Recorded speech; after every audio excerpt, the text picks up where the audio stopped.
Did you know that Africa's animation history stretches back to the 1930s? This is a story of innovation, resilience, and the power of art to preserve and reclaim history. We often think of animation as a recent phenomenon, but on the African continent, it has deep roots. This isn't just about cartoons, it's about visualizing history, preserving culture, and building national identity. One of the earliest known examples of Africa-made animation comes from Egypt. Mish-Mish Effendi, created by the Franco brothers in 1936, is a landmark. Another early work, Good Appetite, also by the Franco brothers, appeared in 1946. These films mark the beginning of a vibrant, though often overlooked, tradition. Egypt wasn't the only hub. In 1960, a major milestone occurred with the creation of the first animation department within a national television channel, thanks to the work of Oli Muib. This institutional support helped to further develop the art form in the region. Moving south, we encounter Moustapha Alassane of Niger. His 1963 short, L'Homme du Ganji, is a foundational work, showcasing independent artistry and adaptation of techniques to local storytelling. Alassane's influence is undeniable, as he often worked with limited resources, pioneering techniques specific to his environment. La Fête de l'Arbre or the Tree Party, produced in Algeria in 1963 by Mohamed Aram, also demonstrates that animation histories were developing in North Africa. African animation is not a new phenomenon.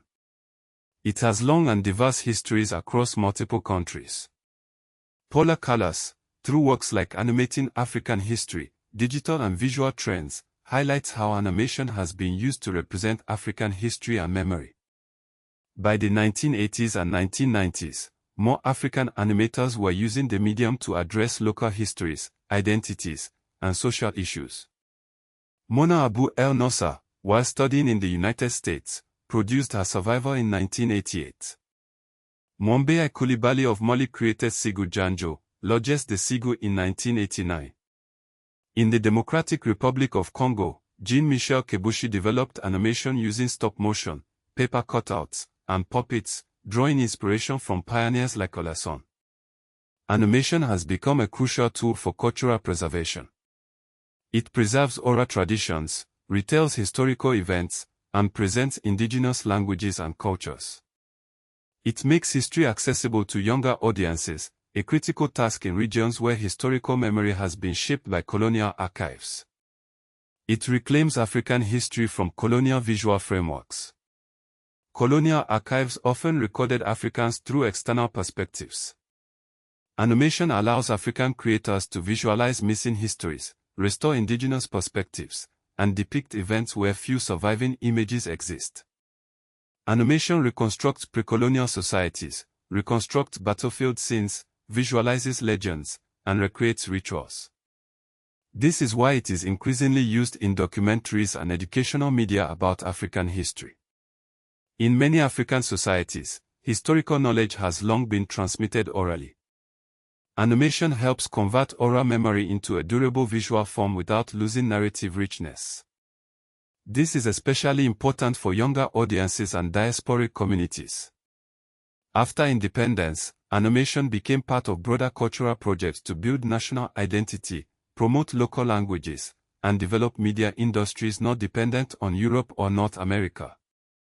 In this sense, animation was not just an art form but part of post-colonial cultural infrastructure.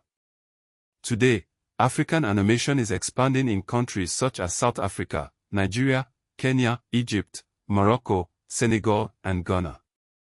Streaming platforms, YouTube, phone-based media, and regional broadcasters have made animation more visible and commercially viable.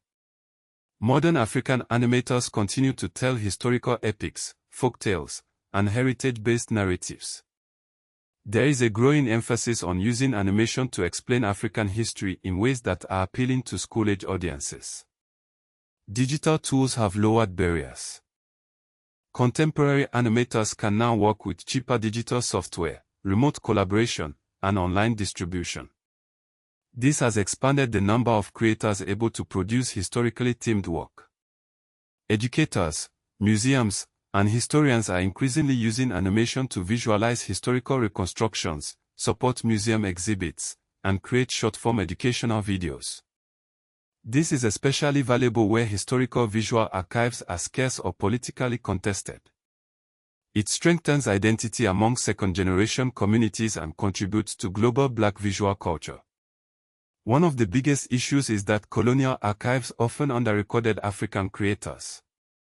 Authorship is sometimes unclear, dates are disputed, and early African animators can be overlooked. Another point to consider is how African animation history is categorized. Some narratives overemphasize North Africa or South Africa while giving less attention to West, Central, or East African contributions. There is an ongoing debate over whether African animation includes animation made in Africa by non-Africans during colonial rule, or work by Africans in the diaspora.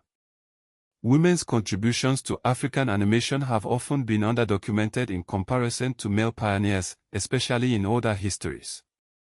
African animation has a strong educational mission, used for public health messaging, literacy, civic education, and children's programming, not just entertainment. The future of African animation is bright. As technology advances and more stories are told, the world will gain a deeper understanding of the rich and diverse history of the African continent. The power of animation lies in its ability to bring these stories to life, ensuring they are never forgotten. It is a vibrant and evolving art form that reflects the spirit and resilience of the African people.